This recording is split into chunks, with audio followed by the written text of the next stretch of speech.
the Alto Digital Thundersport GP2s, GP3s and Mini Twins up next. Steve.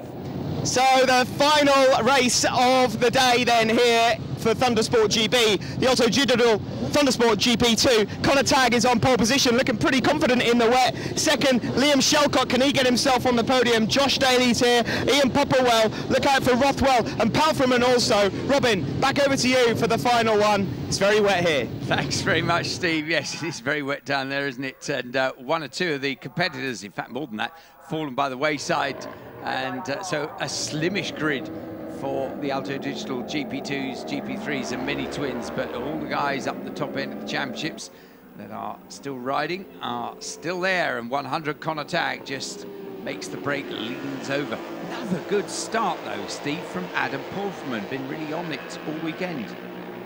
Yes, Adam Palfreman, by the looks of things, if he can have a good result here, will really be putting pressure on Josh Daly for second overall in the championship. So he's been quietly going about his business all season, and well, he's had a few podiums. Can he get himself a win here? But Connor Tagg, whether it's dry or whether it's wet, he just seems to be able to really pull the pin and pull away. We are missing, as you mentioned, a few riders: Mark George, Aaron Hay, Mark Laws and Perry Goldstein not starting this race for one reason or another. I know Aaron Hay crashed in that earlier race, so it may have something to do with it, but yeah, not the biggest of grids for this one, but still big points up for grabs. And we do hope that one of the series regulars, and indeed leading a series early on the season, Riccardo Ballerini, will be back with us at some stage. He did pick up that really unpleasant injury at Anglesey, and hopefully will make a full recovery from that. Yeah, and he'll desperately want to be back for Pembrey. It's his favourite circuit. He's, I believe he still holds the GP2 lap record around there, so he will want to be back for that. There's a bit of a gap now until we travel to Wales, so fingers crossed for him, but he has got a collarbone that's broken in about 9 or 10 places, so not for the faint-hearted. No, absolutely not. Another T-Vigor.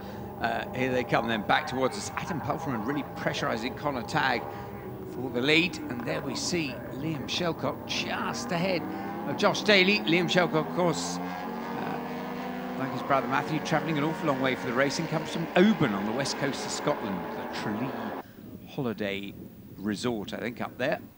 Yeah, I can't imagine Snetterton and Pembrey will be the closest of venues for them to get to, but there we see Connor Tagg then being seriously pressured at the front by Adam Palfreman. Nice to see, but look at these conditions. It's disgusting, isn't it? We started in sunshine, and my goodness me, the riders this weekend have been faced with just about every sort of weather that God decides to chuck at them.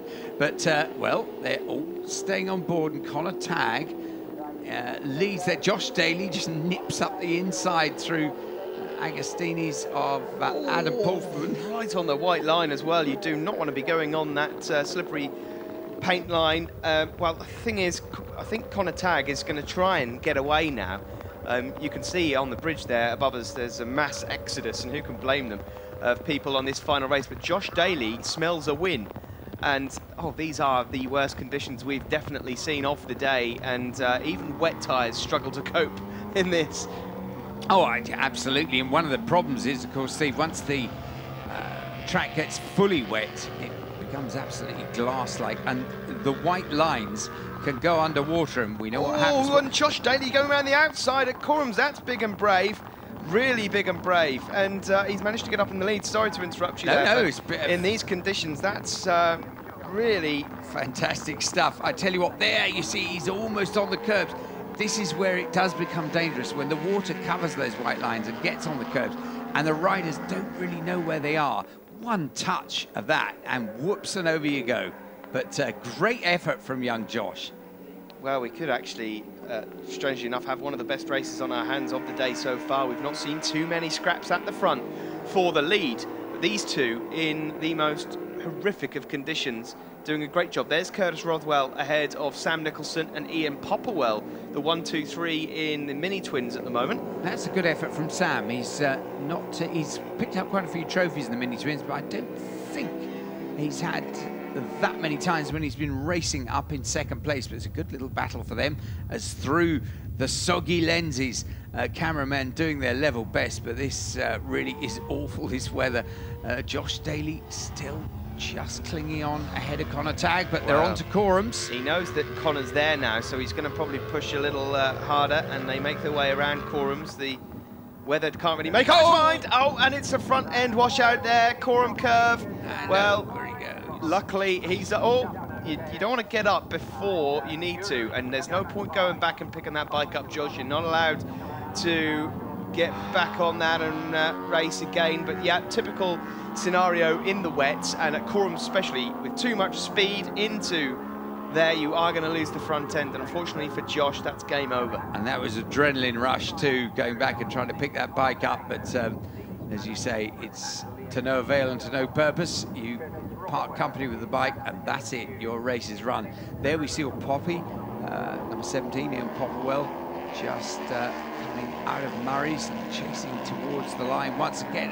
Look at that spray though, as the last lap flag goes out, and I think there'll be a number of these riders very grateful indeed to see that. Connor Tagg though, well, this is it, isn't it, Steve? Immaculate weekend for him. Let's see him round Murray safely. He's had 8 races, and this will be 8 wins. Has that ever happened in Thundersport before? Never happened before. He is a record holder at Thundersport GB. Takes the win there. Brilliantly done by the 16-year-old, and well, it's almost more dangerous after the race, just keeping the concentration going as he slows up. But a great win for Connor Tagg.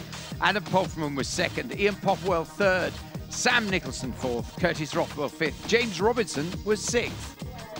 And on the podium, there we see Connor Tagg flanked by Adam Polferman and Ian Popwell. And in the standings, well, Connor Tagg leads it from Adam Polferman, Josh Daly 3rd, Ian Popwell 4th, Riccardo Ballerini still 5th, and Marty Lennon 6th. Next up, well, the mini twins, Ian Popwell taking the win. They're flanked by Sam Nicholson and Curtis Rothwell.